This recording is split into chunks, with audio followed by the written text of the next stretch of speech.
Na, tie tyrimai galbūt buvo pradėti, kuomet buvo užsakytas toks projektas Paminklų konservavimo instituto Klaipėdos skyriui buvusiam. Iš tikrųjų, apie 89 metus buvo labai svarbu žinoti, iš tikrųjų visi jau suprato, kad karklė, man visada noriu sakyti karklininkai, kad buvęs labai savitas pajūrio ruožas ir menkai buvo žinota, nes iš tikrųjų po karo šitą zoną viena dalis buvo sunaikinta pakliuvusi į kariuomenės teritoriją ir kaimavietė sunaikintos, likusi tik tai pietinė to kaimo dalis. Ir buvo labai svarbu sužinoti to kaimo istoriją. Tai ir mūsų tokie pirmieji tie darbai buvo, kad nustatyti, kada apsigyventa ir peržvelgti to kaimo raidą. Iš tikrųjų, dabar praėjus keletą dešimtmečių mes jau turime tos medžiagos žymiai daugiau negu tada. Tada dar ir tie archyvai pusiau uždari, nežinomi. Dabar yra prieinama prieiga per internetą, per įvairius portalus, per įvairius šaltinius, archyvai atsiveria ir šita medžiaga nėra dar iki šiol nei apibendrinta, nei peržvelgta, jau kitokių požiūrių. Tada buvo labai svarbu ten suskaičiuoti kokias sodybas, kas yra išlikę, kas yra saugotina, kokį statusą suteikti tai gyvenvietei. Tai iš tikrųjų buvo labai svarbus etapas, nes reikėjo žinoti, suinventorinti, kaip sakant, užfiksuoti. O dabar jau, manau, priėjo laikas pažvelgti jau giliau, nes, pavyzdžiui, Kuršių nerija dėka atvykusių 20 amžiaus pradžioje, sakykime, jau tokių išsilavinusių žmonių buvo atkreiptas dėmesys į to krašto savitumą. Nemažiau savitas buvo ir šitas pajūrio ruožas. Ir galgi ir išskirtinis, kaip sakykime, taip susiklostė per šimtmečius ir tradicinė gyvenimo sankloda, tai tradiciniai verslai, žvejyba. Bet čia buvo toksai įdomus dalykas, kad šalia tos žvejybos galėjo žmonės vertėsi dar ir žemės ūkiu.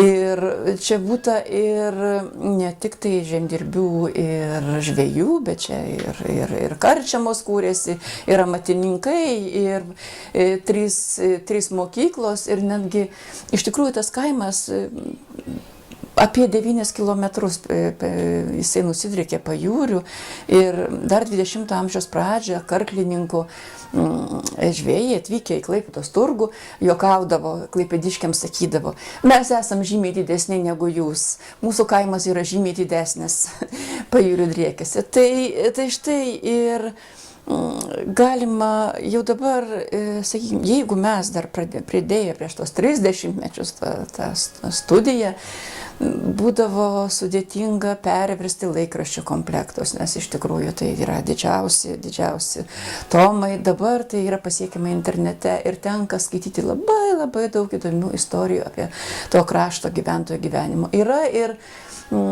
kuomet šis kraštas pateko Lietuvos Respublikai, buvo iš karto susidomėta, kad mes nieko nežinome apie šito krašto pajūrio žvejų gyvenimą.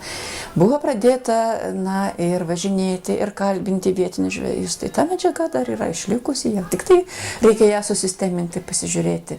Nes iš tikrųjų šito krašto žvejo gyvenimas buvo išskirtinis. Jie žvejojo tik jūroje.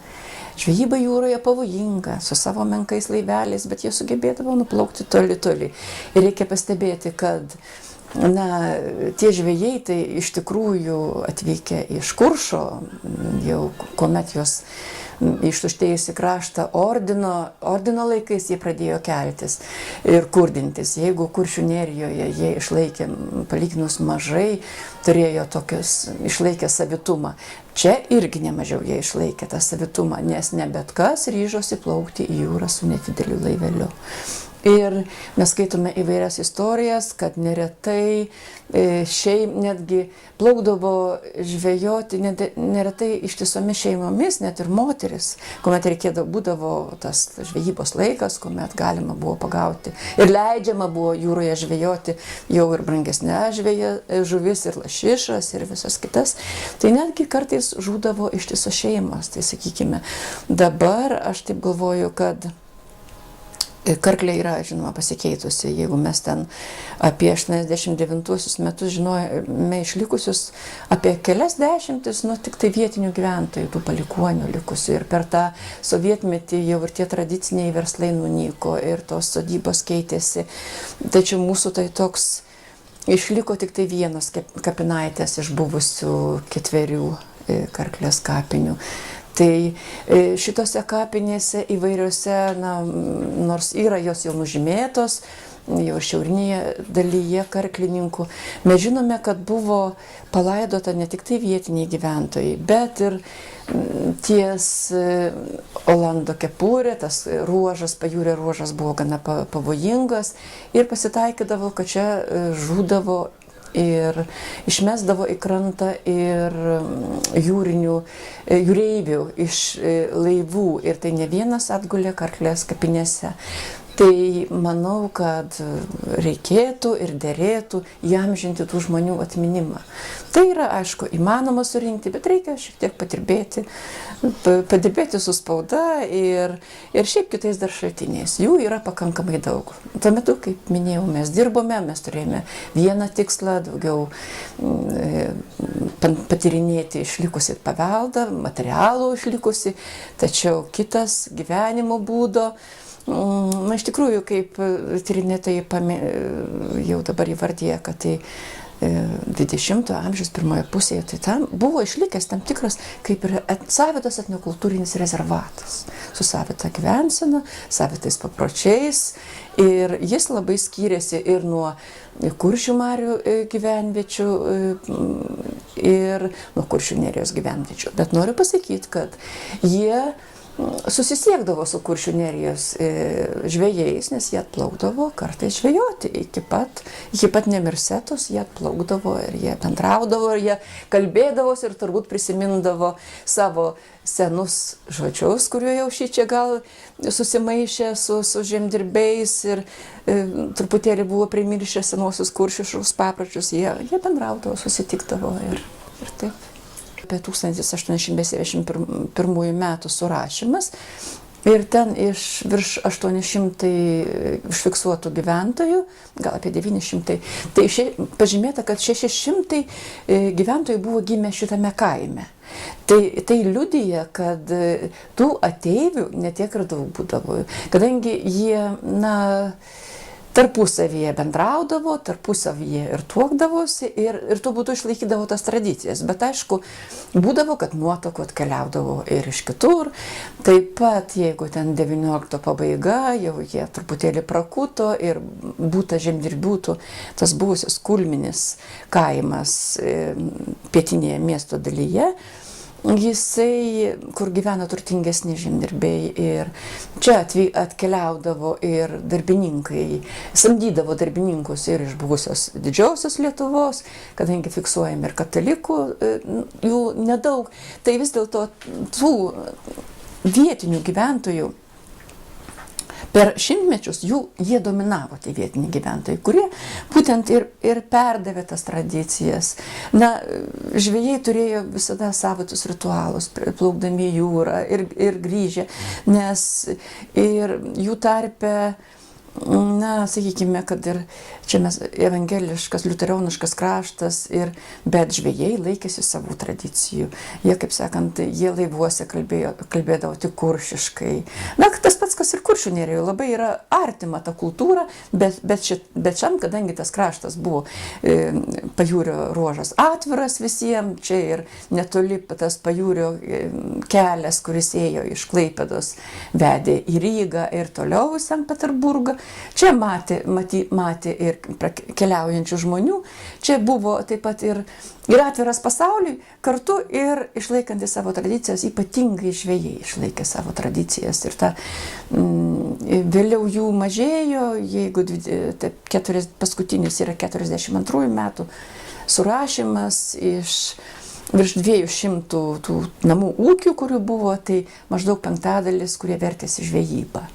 Dalis, kaip minėjau, čia buvo šitų žvejų pajūrio tų gyventojų padėtis geresnė ir jie buvo turtingesni, nes jie turėjo galimybę žvejoti, turėjo galimybę prisidurti ir iš kitų verslų. Tai yra turėti žemės sklypelį, kas buvo, pavyzdžiui, Kuršių nerijoje sunkiau žvejams, neturėjo tokios galimybės.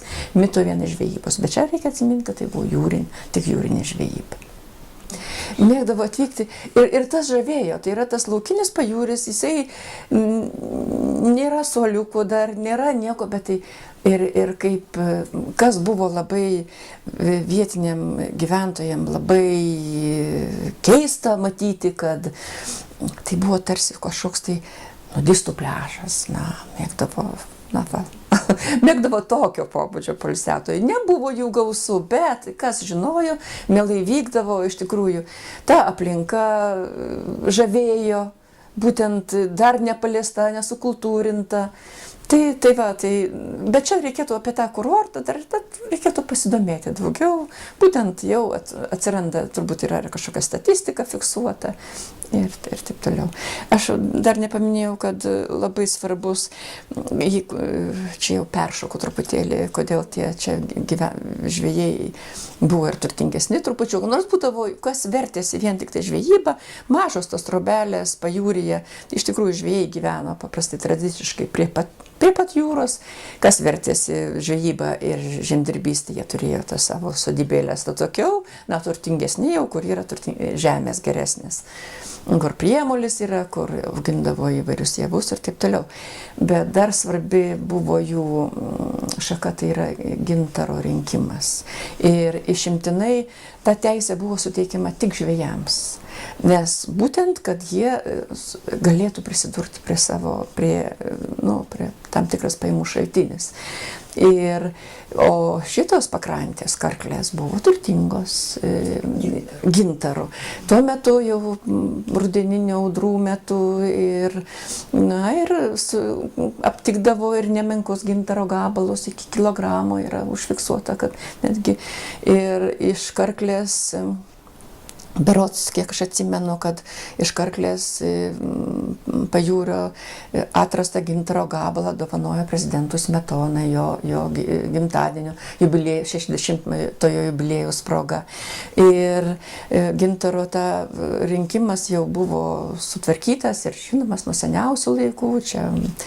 Ir tai papildomas pajamas davė. Ir dar mes iki šiol dar randame tų ženkliukų, ir kur parašyta, jos vadindavosi taip gintaro dirbtuvės, iš tikrųjų tai nereiškia, kad tai yra gintaro dirbtuvės, o tiesiog, kad teisė rinkti gintarą, teisė parduoti, ir tik tai jie galėdavo parduoti legaliai tam gintaro supirkėjai, kuris buvo ir karklininkose, ir visuose kituose didesniuose kaimuose. Karklė tai yra sovietinis. Kažkodėl sugalvojo kalbininkai, kad reikia geriau. Iš tikrųjų, kodėl? Karklė tai buvo jau dabartinė Maisovka, Karklė yra Kuršių marių pakrantėje kaimas, o karklininkai, arba kaip šaltiniuose fiksuota ta vokiškaja Karklbek, o karklininkai atsiranda tik tai 23 metais, tai ir yra kuršininkų kalbos įtaka. Mes kaip karklais, kaip įvairiai interpretuojame, karklais apaugusi pakrantė ar karklaupis galima kaip karklais, nes čia buvo keletą, ir tų ketvertą upelių, prie kurių iš tikrųjų ir kūrėsi tie žvejai žutekiuose, kad galėtų tuos savo laivelius įtraukti. Nors čia tokio, kaip karklė nebuvo tokio vieno centro, kur mes galim sakyti, va štai čia prasidėjo ir čia, nes iš tikrųjų jinai driekėsi, gyventojai kūrėsi kur patogiau, kur jiem ir jinai žymiai išaugo, aišku, XIX amžiuje, suklestėjo kaip 19 amžiaus pabaigoje.